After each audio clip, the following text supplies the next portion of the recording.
Bom, meus amores, agora nós vamos falar um pouquinho de frase e oração. Vamos lembrar um pouquinho desse assunto? Bom, a gente já tem ideia que frase é todo aquele conjunto de palavras que transmite uma mensagem, né? Que transmite uma ideia compreensiva. Só que eu tenho dois tipos de frase. Eu tenho uma frase nominal e a frase verbal. Um pouquinho mais pra frente, eu ainda vou aprender alguns detalhes, tanto da frase nominal quanto da frase verbal. Mas o que é isso, tia Cris? Primeiro, frase nominal e frase verbal. Frase nominal são frases que não têm verbo. Na maioria das vezes, né, formada de substantivos, preposições, mas não tem verbo. Já a frase verbal é uma frase que contém verbo, né? O próprio nome já está falando. Frase verbal é uma frase que tem verbos. Essa frase verbal, ela também é denominada como oração. Então, frase verbal também é chamada de oração. E a quantidade de orações numa frase é a quantidade de verbos numa frase. Vamos olhar isso melhor um pouquinho? Então, lá na página 292. Vamos lá com a tia Cris. Chegou aí? Então, vamos lá. Então, olha só. Releia esse trecho do texto. Vocês e a reciclagem de papel. No dia seguinte, seu papel reciclado estará pronto. Você tem um verbo aí. Estará.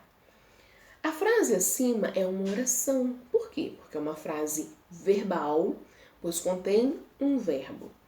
Então, frase é uma palavra ou um conjunto de palavras que apresentam um sentido completo.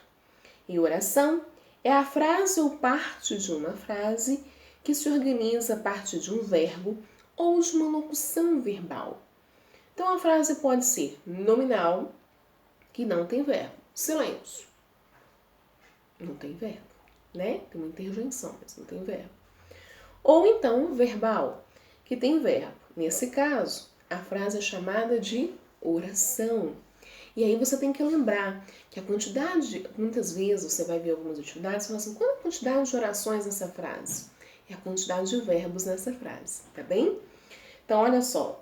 Bianca nadou muito na aula de natação. Você tem um verbinho aí, nadou. Então, quantas orações você tem? Uma oração. Você tem um verbo, né? Então, se eu falar assim, olha, Ana gosta de brincar e nadar. Quantos verbos eu tenho? Ana gosta de brincar e nadar. Tem 3, né? Gosta, eu gosto, tu gostas. Brincar e nadar. Então, se eu tenho 3, eu tenho 3 orações. Tudo bem?